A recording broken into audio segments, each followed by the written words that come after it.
बिस्मिल्लाहिर्रहमानिर्रहीम अल्हम्दुलिल्लाहि रब्बिल आलमीन व सल्लल्लाहु ताला अला नबिय्यिनल करीम व अला आलिहि व सहबिहि अजमईन। अस्सलामु अलैकुम। हमारी आज की वीडियो का मौजू है शब कदर की अलामात। आगाज़ करते हैं। हज़रत अबू हुरैरा रज़ी अल्लाहु अन्हु बयान करते हैं कि एक मर्तबा हमने रसूलुल्लाह सल्लल्लाहु अलैहि वसल्लम की बारगाह में शब कदर का तज़किरा किया। आप सल्लल्लाहु अलैहि वसल्लम ने फरमाया, तुम में से कौन ये बात याद रखेगा? शब कदर उस शब में है जिसमें चाँद तश्त के एक टुकड़े की तरह तुलू होता है।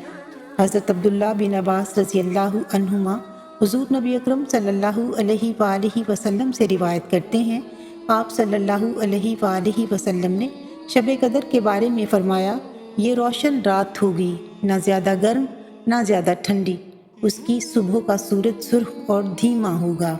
हज़रत अब्दुल्ला बिन अब्बास रज़ी अल्लाहु अन्हुमा बयान करते हैं, मैंने हज़रत उमर रज़ी अल्लाहु अन्हु से अर्ज़ किया, मुझे इल्म है या फरमाया कि मेरा गुमान है ये कौन सी रात है? उन्होंने पूछा, ये कौन सी रात है? मैंने अर्ज़ किया, रमज़ान के आखिरी अशरा की 7वीं गुज़रने वाली रात यानी 27वीं रात, या वो रात जिसके बाद 7 रातें बाकी हों यानी 23वीं रात। हज़रत उमर रज़ी अल्लाहु अन्हु ने पूछा, आपको इसका इल्म कैसे हुआ? मैंने अर्ज़ किया, अल्लाह ताला ने 7 आसमान और 7 ज़मीनें तख्लीक फरमाई, 7 दिन बनाए। बेशक महीना इन 7 दिनों पर घूमता है।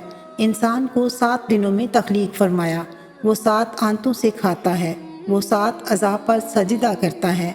बैतुल्लाह का तवाफ़ 7 चक्रों में पूरा करता है। 7 दफ़ा शैतान को कंकरियाँ मारता है। इसी तरह उन्होंने दीगर अशिया का जिक्र किया।